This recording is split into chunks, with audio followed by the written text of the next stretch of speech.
એલા તને ખબર છે ના ઓરેન્જ ઓલા મંગળ ગ્રહ નો કલર કાં ઓરેન્જ છે? નહીં. અરે ત્યાં કાંઈ નહીં, દરરોજ સવારે હું હે ને મારું રોકેટ કાઢી હા. અને ત્યાં જાઉં. અરે યાર તમે તો બહુ મોટા પડે ને તો વડી. હું કરવા જાવ ઈ તો તું જરા હા, સાંભળ. ઈ કહેજો હાલો. ત્યાં હું ખાલી ચા પીવા જાઉં. ઓહો એવડું મોટું હસ્તી યાર. ઓહો. અને ત્યાં ચા ભાવતી નથી ને મને, હા. નો ભાવે ને એટલે એથી ઢોર નાખું. પછી એટલે ધીરે ધીરે કરતો 10-15 વર્ષ થયા હે ને હું જાવ એને તો ઈ આખો આમ કેવાય કે ઓરેન્જ થઈ ગયો હે. તો લાલ કેદી થાય?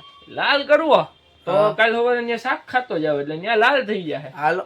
ફૂલ. એટલે હું કરવા જાય? ત્યાં જમવા જાવું આપણે, શાક ઓહ, આઈથી જમવા. શાક આઈથી મને લઈને ત્યાં જાવું. ઓલું કરવા. યાર ઈ કરવા થોડુંક ત્યાં જવાય, તો એટલું યાર રોકેટનું મને પેટ્રોલ ખબર જ ભરાય. નથી યાર. હવે અમિત હા તને ખબર હે કાલ અમારે વાડીએ બેઠક હતી હા. કેની હારે ખબર હે? કોણ યાર? ઓલા રિલાયન્સ ના માલિક નથી ઓલા ઓલો કોણ? મુકેશભાઈ, હા रुको जरा सबर करो। મુકેશ. ઈ આવ્યો તો મને હા.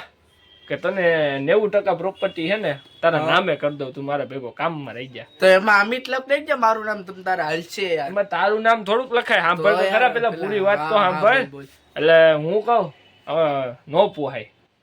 હું કહું તમારું જેટલી તમે પ્રોપર્ટી આપો ને મને હા. એટલી જ મારે BMW ના પેટ્રોલમાં વહી જાય. અરે भाई साहब कुछ ज्यादा नहीं हो गया ये? मतलब कुछ भी। તમે તો યાર બહુ મોટી હસ્તી રહી. અને પાછું થોડુંક શું તો કે? મને નમકરો. થોડુંક થઈ ગયું મારા હાટુ દે, બિચારો મારા પૈગે પડી ગયો તો યાર. આમ પછી શું થયું, મને પછી? દયા આવી તે 50% ભાગ રાખી લીધો. બાકી હસ્તી હું તને ખબર તો હો કેવડી અરે હે. યાર બહુ મંગળ ગ્રહ ઉપર રોકેટ લઈને જાતો હોય घर भेगू थाने भाई।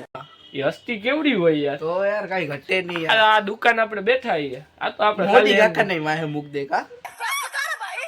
ઓહો હે એની હારે તો કમ્પેરિઝન કરીમાં એ તો દેશના વડાપ્રધાન છે, મારે વડાપ્રધાન નથી થવું. તો મિત્રો ફાઇનલી આપણે ઘરે આવી ગયા છીએ અને તમને આગળના 2 ફાંકા કેવા લાગ્યા? કારણ કે આ નાનકડો એવો કોમેડી વિડીયો હતો, એવું કંઈક કરવાનો વિચાર છે અને હું આવે ધીરે ધીરે. તો આગળના તમને ફાંકા કેવા લાગ્યા? ખાલી એન્ટરટેનમેન્ટ માટે જ હતું, બાકી રિયલમાં અમે ફાંકા નથી મારતા. તો આવું હતું. અને કેવું લાગ્યું તમને આગળ ફાંકા ફોજદારીવાળો વિડીયો? જો સારો લાગ્યો હોય તો શેર કરી દેજો, લાઇક કરજો, સબસ્ક્રાઈબ કરજો.